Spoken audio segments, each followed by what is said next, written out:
안녕하세요. 크립토 노마드입니다.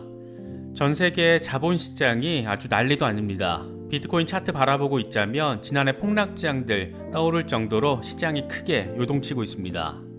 비트코인은 설마 했는데 36,000달러대로 주저앉았습니다. 3만 달러까지 열려있다라는 분석이 많은 만큼 저가 매수를 노리더라도 추가 하락 가능성도 염두에 둬야 하는 그런 시기인 것 같습니다. 이번 비트코인 폭락이 그나마 다행이라면 다행인 것은 자본시장 전체가 충격을 받고 있다는 데서 찾을 수 있을 것 같습니다. 미국의 거시정책 변화에서 촉발된 충격이 여기저기서 동시다발적으로 악재를 더하고 있는 모습입니다. 이번 비트코인 폭락과 관련해서는 대체로 5가지 정도가 원인으로 분석되고 있습니다. 하나씩 짚어보도록 하겠습니다. 그렇다면 과연 언제쯤 반등할 것인가? 이 부분에 대해서도 암호화폐 시장 내부에서는 답을 찾긴 어려워 보이고 주식시장의 흐름과 함께 맞물려서 살펴봐야 하는 그런 상황입니다. 그만큼 최근 암호화폐의 흐름이 증시의 영향을 강하게 받고 있어서 다른 말로 하면 동조화가 강화된 상황이기 때문입니다. 결국 미국 연준의 금리 인상 충격에서 시작된 폭락세이기 때문에 이 부분에 대한 방향성이 명확하게 잡혀야 주식시장이든 암호화폐 시장이든 추가 폭락 여부, 반등 가능성 이런 것들을 따져볼 수 있는 그런 상황입니다. 이와 관련해서는 1월 26일 연준의 FOMC 회의 직후에 방향성이 나올 것으로 기대되고 있습니다. 결국 문제의 시작점이 연준이었기 때문에 미국 연준이 금리 인상 시점을 조절하는 등 긴축 시점을 지연시키는 결정을 하게 된다면 시장은 다시 환호할 가능성이 높습니다. 이 같은 상황에서 IMF가 미국의 금리 인상이 일부 국가 경기에 찬물을 끼얹게 될 것이라고 경고한 것은 그나마 다행이라고도 할 수 있습니다. 일단 경기 지표가 여전히 코로나 충격 영향권에 있다는 점이 하나둘 새롭게 제시되고 있고 IMF 등 기관들이 금리 인상 우려를 내놓고 있는 만큼 미국 연준이 계획대로 금리 인상을 단행할지 여부는 아직 단정적으로 바라보기 어려운 그런 부분도 존재합니다. 시장의 흐름이 참 많이 어려운 것 같습니다. 하지만 돌이켜보면 급등 뒤에는 늘 급락이 있었고 폭락 뒤에는 늘 폭등이 있었습니다. 시장의 흐름이라는 게 이렇게 굴곡을 보여주면서 꾸준히 우상향하는 모습을 보여왔습니다. 지금 단기적으로 누구나 힘겨울 수밖에 없는 그런 시간이지만 시장을 떠날 것이 아니라면 시장의 이 같은 생리적인 특성, 중장기적인 흐름에 조금 더 방점을 찍는 것이 더 나은 대응 방식이 아닐까 생각됩니다. 본격적인 시작에 앞서서 좋아요와 구독 또 알림 설정 꼭 부탁드리겠습니다. 영상 제작에 아주 큰 도움 된다는 말씀 함께 드립니다. 그럼 시작하겠습니다. 비트코인은 기어이 37,000달러까지 내주고 36,000달러대로 후퇴한 모습을 확인했습니다. 이틀 전 43,000달러를 일시 돌파했던 비트코인이 이 정도로까지 주저앉은 것을 보면 그만큼 시장 안팎의 분위기가 흉흉하다는 것을 느낄 수 있습니다. 공포 탐욕 지수는 하루 전보다 6포인트 하락한 13을 기록하면서 극단적인 공포 단계가 지속되고 있습니다. 수치적으로는 극단적 공포 심리가 크게 악화한 것으로 볼 수 있습니다. 비트코인 도미넌스는 여전히 40% 수준을 보여주면서 최저 수준의 시장 지배력을 확인하고 있습니다. 현재 비트코인 상황과 관련해서 코인데스크는 비트코인이 하루 사이 10% 이상 폭락하면서 암호화폐 시장은 금요일 붉은 바다에 빠지는 모습을 보였다. 이건 글로벌 투자자들이 위험에 대한 선호도가 낮아지게 되면서 암호화폐와 주식 등 투기성 자산의 상관관계가 높아진 상황에서 손실을 피한 것으로 해석되고 있다. 비트코인이 69,000달러 최고점에서 40% 정도 하락한 반면 S&P 500은 고점 대비 7% 정도 하락했다. 이렇게 설명했습니다.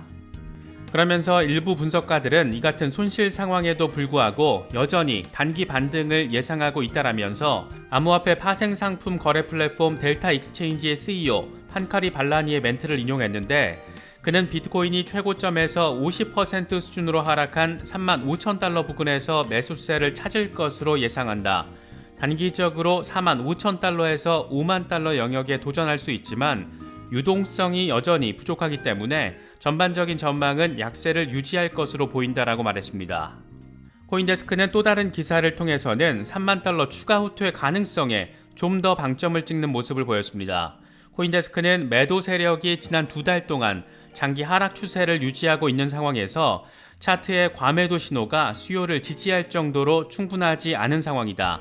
이에 따라 현재로서는 장기 지표가 비트코인 가격 방향을 결정하는데 더 신뢰할 수 있다는 것을 의미한다라고 진단했습니다. 그러면서 비트코인이 37,000달러 부근의 1차 지지선에서 하락세가 진정될 수 있지만 앞으로 일주일 동안 매도 압력이 가속화될 경우 3만 달러 부근에서 더 강력한 지지세를 찾을 가능성도 존재한다라고 분석했습니다. 이와 관련해서 CEC 캐피털의 로렌 크시스는 기다려왔던 기관 자금 유입이 아직 이루어지지 않았다라고 밝히면서 선물 시장 데이터는 더 많은 롱 포지션이 청산될 잠재적 가능성을 보여주고 있기 때문에 단기 전망은 암울하다 이렇게 설명하기도 했습니다.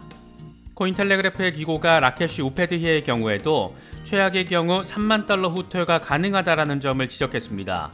그는 비트코인이 강력한 지지선이었던 39,600달러 아래로 떨어졌다. 37,000달러 부근에서 약간의 지지가 있었고 황소 세력은 전력을 다해서 이 부근을 지지받으려고 할 것이다. RSI의 과매도 수준도 반등 가능성을 보여주는데 이후 안도랠리를 통해 50일 단순 이동 평균인 47,000달러 부근 위로 상승하면 하락 추세는 마무리될 수 있다. 반면 가격이 지지대 아래로 떨어지면 약세 모멘텀이 강화되면서 3만 달러까지 하락할 수 있다라고 전망했습니다. 이번 비트코인 시장 폭락 원인으로는 크게 5가지 정도 원인 분석이 가능한 상황입니다. 먼저 시장 전반에 깔려있는 부정적인 시장 심리를 그 원인으로 꼽을 수 있습니다. 이와 관련해서 유투데이는 미국 연준이 인플레이션 대응책으로 기준금리를 인상하고 암호화폐와 주식 등 위험자산에 영향을 미칠 수 있는 통화정책을 추진하려는 움직임이 영향을 크게 미쳤다라고 분석했습니다. 그러면서 이 같은 분위기 속에서 시장의 불확실성이 심화되고 있고 이를 통해 비트코인의 조정폭이 커졌다라고 설명했습니다. 또 하나는 레버리지 롱 포지션 청산입니다. 이번 비트코인의 폭락 뒤에는 엄청난 물량의 레버리지 포지션 강제 청산이 자리하고 있습니다. 코인글래스 데이터를 보면 최근 24시간 동안 20만 건 넘는 포지션이 강제 청산당했는데 규모로는 8억 달러가 넘는 수준입니다. 더블롱 리서치 펀딩 레이트 데이터를 보면 최근 2주 동안 숏 포지션에 몰려있는 걸 확인할 수가 있는데 롱 포지션이 청산되면서 동시다발적으로 숏 포지션이 강화되고 그렇게 매도 압력이 더 커지고 가격은 폭락하는 악순환이 발생한 것으로 볼 수 있는 그런 부분입니다.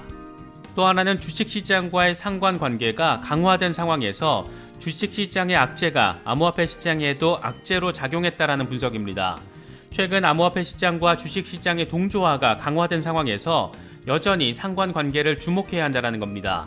이와 관련해서 암호화폐 분석가 알렉스 크루거는 나스닥에서 넷플릭스 주가가 20% 수준으로 급락하면서 비트코인 등 암호화폐 시장이 폭락했다라며 두 개 시장의 동조화가 강화된 지금의 상황을 강조해서 설명하기도 했습니다. 갤럭시 디지털의 CEO이자 비트코인 강세론자인 마이크 노보그라치 역시 지금 나스닥과 암호화폐가 압박을 받고 있다. 주식이 기반을 찾을 때까지 암호화폐는 랠리에 어려움을 겪을 것이다. 투자자들이 암호화폐에 대해서 매도세를 보이고 있다. 이미 상당 부분 진행이 됐고 일부 매수 지원을 받고 있다. 이렇게 밝히기도 했습니다. 또 최근 비트코인 해시레이트가 최고치를 경신한 가운데 채굴자 수가 증가한 것도 잠재적으로 매도 압력을 가중시킨 요인으로 분석되고 있습니다. 여기에 러시아 중앙은행이 암호화폐 사용과 채굴을 금지해야 한다라고 밝히는 등 규제 이슈 강화 이 부분도 악재를 더한 요인으로 지목되고 있습니다. 비트코인이 이렇게 어려운 상황에 직면하자 기다렸다라는 듯이 비관론도 고개를 들고 있습니다.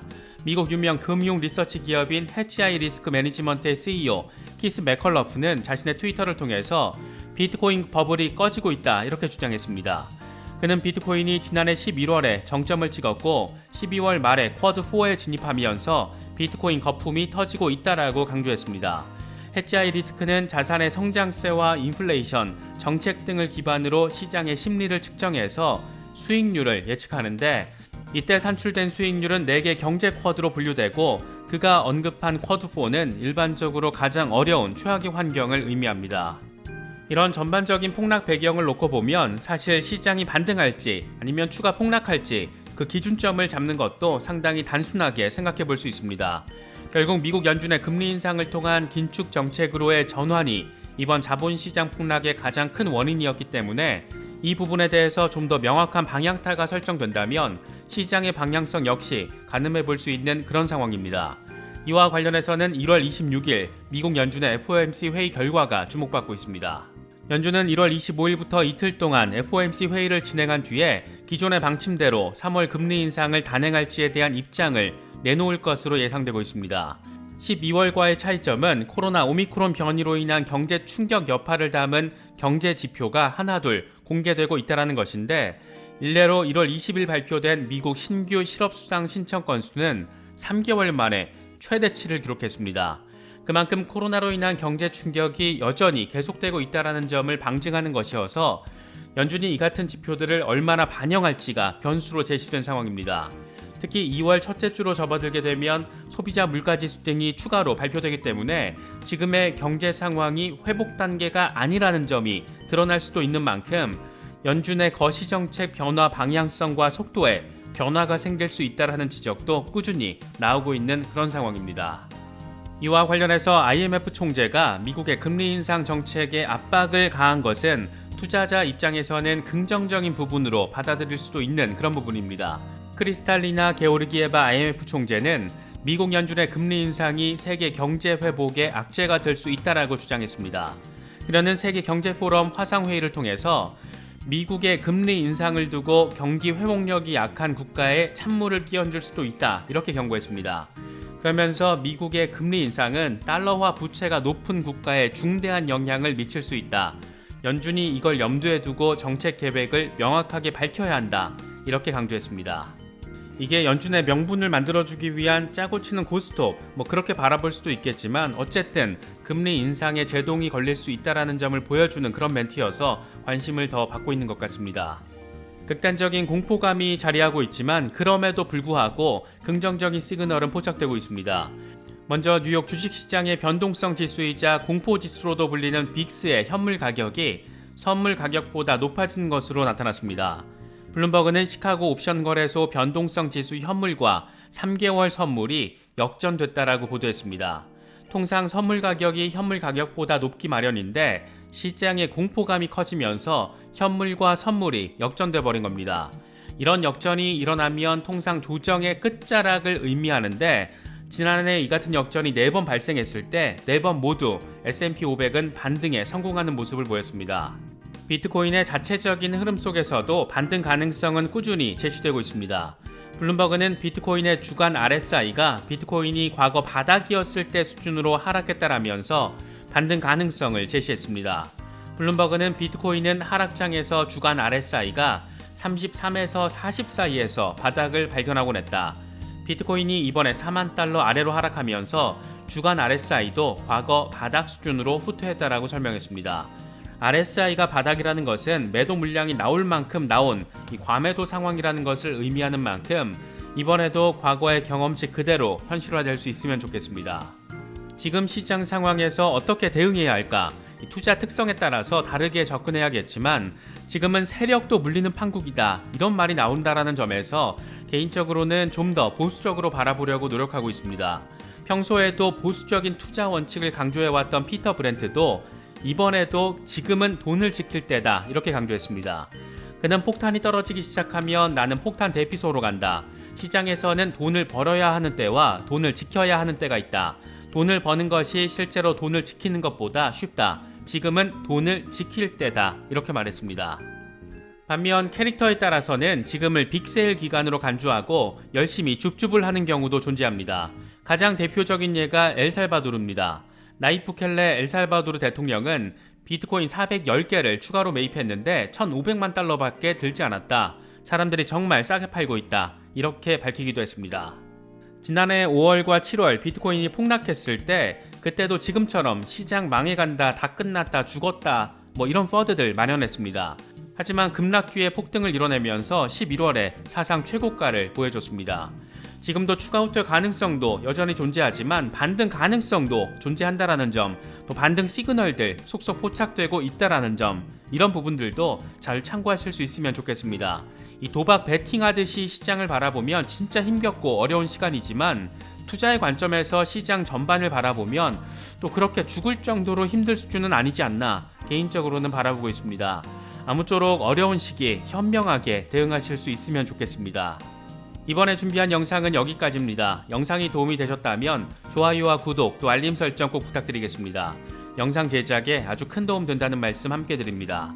언제나 성토하시기를 기원하겠습니다. 시청해주셔서 감사합니다. 지금까지 크립토 노마드였습니다.